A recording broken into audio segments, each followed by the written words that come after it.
Great. So this work is on goal-based action priors, and the mission statement of this work is to get agents to learn to plan in really massive stochastic state spaces. So we're a robotics group, so we're ultimately interested in deploying planning algorithms onto robots in the real world where things aren't quite so deterministic, right? And when I say learn to plan, I mean we're not just interested in a single grid world instance. We're not just interested in a single sort of pick and place instance. But really what we're interested in doing is getting robots to learn how to plan over the course of a bunch of planning experiences. And so we'll have a robotic agent solve a simple MDP, and then from the solution to this simple MDP, learn something about the structure of optimal behavior in a set of related but much more complex MDPs. So initially, we suppose that you can't solve these complex MDPs, but after learning something from these simple MDPs, you can then solve these complex ones. And furthermore, you can scale this procedure to then solve these more complex MDPs and then learn something from them and then solve these extremely complex MDPs. So this is sort of inspired from the instructional scaffolding literature from the psychology community, in which you have a target concept that's very complex, but it's too complex for a learner to learn right off the bat. So instead, you simplify the concept until you have some simple MDP that you can learn that can then sort of transition you to learn something much more complex. And so the domain that we're interested in with this work is Minecraft. So just quick show of hands, how many folks know Minecraft? Okay, that's actually quite a few. That's great. So for those that don't know Minecraft, it's a 3D blocks world. So at each coordinate, at each XYZ coordinate, you have a block of a particular type. So here you can see some grass blocks. Here's glass, and there's trees in the distance, and the pretty sky off there. And Minecraft is a great test bed for artificial intelligence problems in general because, on the one hand, it's extremely flexible and malleable. So in this case, we just have a simple grid world. This is exactly equivalent to our classic two-dimensional grid world. But in addition to that, we can scale the problem complexity up arbitrarily to AI-complete problems. So in the upper end of the complexity spectrum, we have problems like, hey, build me a 32-bit arithmetic logic unit, or build me a 3D printer, or a graphing calculator, or something extremely complex and difficult like that. And in the middle, we have a nice gradual spectrum of problem difficulty. And so for this reason, we're really attracted to Minecraft as a test bed for trying out planning and reinforcement learning algorithms, because we can kind of gradually turn up the difficulty of the problems until we get to these really, really challenging things that, right now it doesn't seem like we have any hope of solving in the near future, but maybe someday. Another reason we really like Minecraft is that we can actually manipulate the world and control exactly what problems the agent's facing. So if we want it to be partially observable, then we just turn some knobs and then it's partially observable. So one of the main problems we're interested in solving in Minecraft is kind of right in the middle of that complexity spectrum. And so this might look just like a grid world. We'll call this trench world for the rest of the talk. So the basic premise of this problem is the agent starts in the bottom right corner and has to try to get to the top left corner up here. But the difficulty is that there's this big trench in the middle. And so the way that the agent has to solve this problem is by building a structure of some sort over the trench. So the reason this is so difficult is that the space of all possible structures the agent has to consider is just massive. So the agent can build stairs over here, or can build a bridge over here, can build a tower off in this corner. So the number of structures the agent has to consider, that has to search through, is just absolutely massive. So no classical MDP solver can really solve this problem. So a couple of the other problems we're interested in solving that suffer from the same sort of difficulties. In the top right, we have a gold smelting task. So the agent has to collect gold, so it can walk over and destroy this little gold block, collect a piece of gold, and then bring it over to the furnace and smelt it. On the bottom left, we have a wall. So the agent has to tunnel its way through a wall or build a structure over the wall. In the bottom right, the agent has to try and get this block of gold by digging down into the ground. So in each of these problems, we have this really nasty combinatoric explosion that results from the number of objects you have in the domain. So looking at this bottom problem, you think about all the different ways that the agent can destroy even one block out of this giant cube. It's just massive. So again, these are the reasons that we find this to be a really motivating domain for robotics problems. And in addition to all these reasons, Minecraft also has an expressive enough physics engine that the transition dynamics are inherently non-deterministic. So we think it's a great simulator for robotics problems in general. So the last reason we really like this is that we can actually build worlds of various sizes and degrees of complexity. So on the right, this is actually far too big for any current MDP solver to solve, but we can make a smaller version of the same problem that actually is small enough for typical dynamic programming or linear programming methods to solve.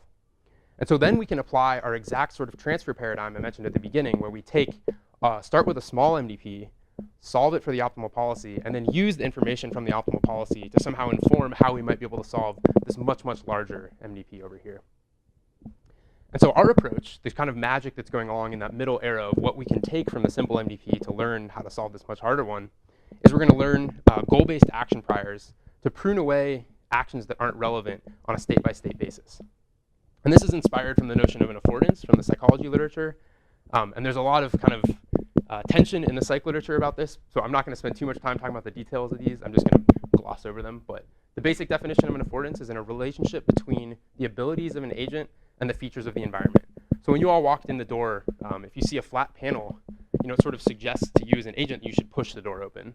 Whereas if you see a protruding handle, as on these doors, then you kind of want to grab it and pull it open. And so analogously, in the Minecraft domain, when the agent is trying to reach a particular location and it sees this big flat surface, the agent is suggested to just walk. Walking around is a really good idea. I shouldn't try and build bridges or build towers or anything like that. And then when I'm up against this trench in the middle, just like the protruding handle says to pull, this trench should sort of suggest to the agent that I ought to be building a structure of some sort. So that's the basic inspiration, kind of the intuition that we're leveraging. And what this lets us do is prune away actions. So we try and infer which actions are going to be relevant and which actions are going to be irrelevant. And then based on that distinction, we can dramatically reduce the branching factor of the search. So the main problem with these Minecraft problems is that the branching factor is so massive, the state action space is really big, but we can dramatically reduce that by pruning away the actions that we don't think are going to be relevant on a state-by-state basis. And the way we do this is by modeling when actions are going to be relevant. So we model this probability distribution on the optimality of each action. So A star here represents the optimal action set for a particular state and for a particular goal. And the A sub I represents the ith action in your action space. So this is really asking the question of, is the ith action optimal given the current state that I'm in and the goal that I'm trying to satisfy? And then when we accompany the state and the goal with a knowledge base, we can just reformulate this distribution in terms of a set of binary features, which then lets us rewrite this distribution as follows.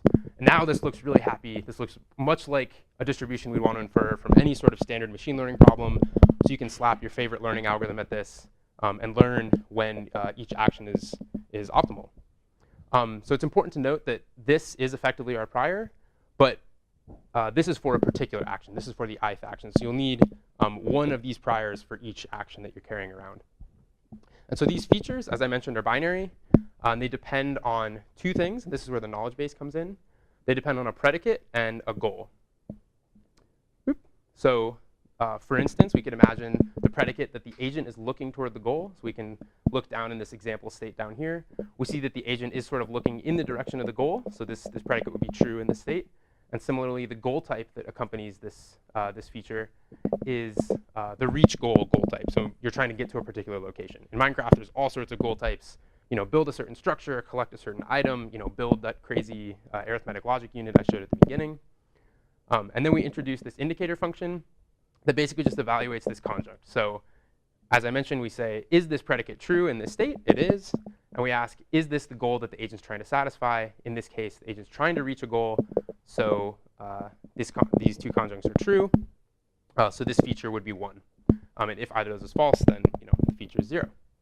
So a prior that's built just off of this feature, we imagine for this state that we looked at before, for the exact goal we were considering before, might look something like this. So this is actually the exact prior that we learned from running our full pipeline just on a single feature. And as we see, so this is not a multinomial. You'll notice that these will not sum to 1. These are each Bernoullis. It's just easier to clump it all into one slide in this way. But you'll notice that the action that we infer to be most likely optimal is move, which when looking back at this problem, that seems right? Like that's exactly what we would want the agent to be biased toward. And so using this prior, you can do any number of things. So pick your favorite decision theoretic approach and either slap on your optimal Bayesian decision rule or whatever else you'd like. You could even sample. We tried a bunch of different things in experiments.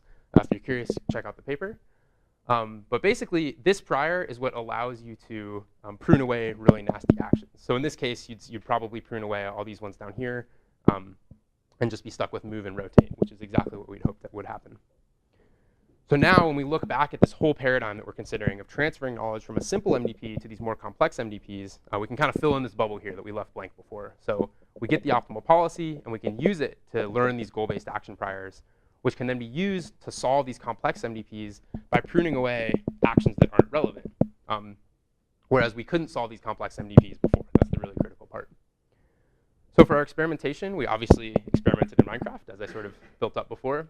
So we tried 5 different task types, 4 of which I talked about before. So we did the smelting task, the wall task, trench task, and a gold collection task. And then the bottom left, this is just a plain task where there's lava thrown in.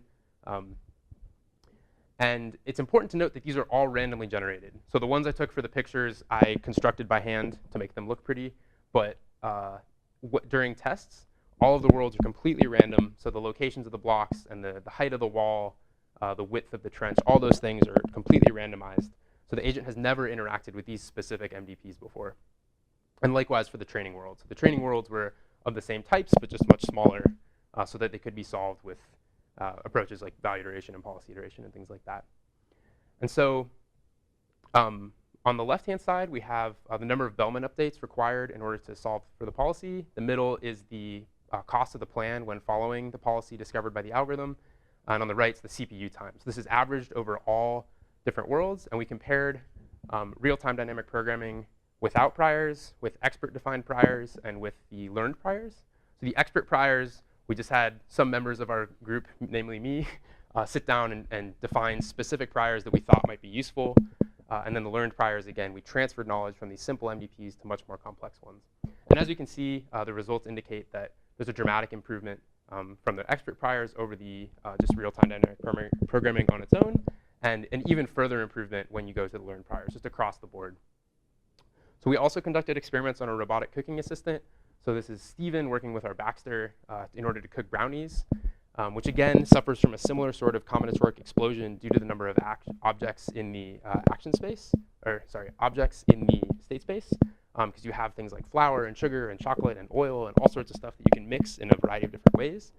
And so Baxter was tasked with planning alongside Steven to try and figure out which actions would be useful and when they might be useful. And so again, we compared real-time dynamic programming without priors and with priors. In this case, we did not compare to learned priors because we didn't construct worlds small enough to do training on. This is more of just a proof of concept to see if it would work outside of Minecraft also on the robot. And again, we see this dramatic improvement where the priors across the board dramatically reduce the number of Bellman updates required. The plan is much better, and it took much less time to find. And so we did conduct additional experiments. I'm not going to get to them today, but if you're curious, I encourage you to check out the paper. I do want to mention a quick shout out to the Synergy with temporally extended actions. So these are actions you can add to your action space to search more deeply in the search space, so things like options and macro actions. And one thing that they suffer from is that the branching factor becomes too large. So if you have 10, 15 options in addition to your normal actions, the branching factor is massive. But as you augment your action space to increase the number of actions you have, these priors will still let you prune away the actions that are less relevant, including options and macro actions and things like that. So we conducted some experiments to test this out and showed that you still get the benefits of including these options and macro actions, but you don't suffer from this increased branching factor. So if you're interested in developing your own Minecraft agents, we've just released a mod. So check out Burlap Craft. It's a reinforcement learning and planning library that's connected directly to Minecraft, as well as a bunch of other sort of typical RL and planning domains. And this will let you basically plug in whatever sort of planning algorithm you'd like to try and play around with agents in Minecraft. So if you're curious, feel free to shoot me an email. We are just sort of developing this now, so if anything breaks, let me know, and I'll try and fix it. So in conclusion, we developed goal-based action priors that dramatically improve planning performance in these complex domains using this knowledge transfer, in addition to creating this learning framework for priors in the context of Minecraft, and then demonstrated that these priors are transferable, they're learnable, and that the pruning that they provide dramatically improves planning. So, thank you.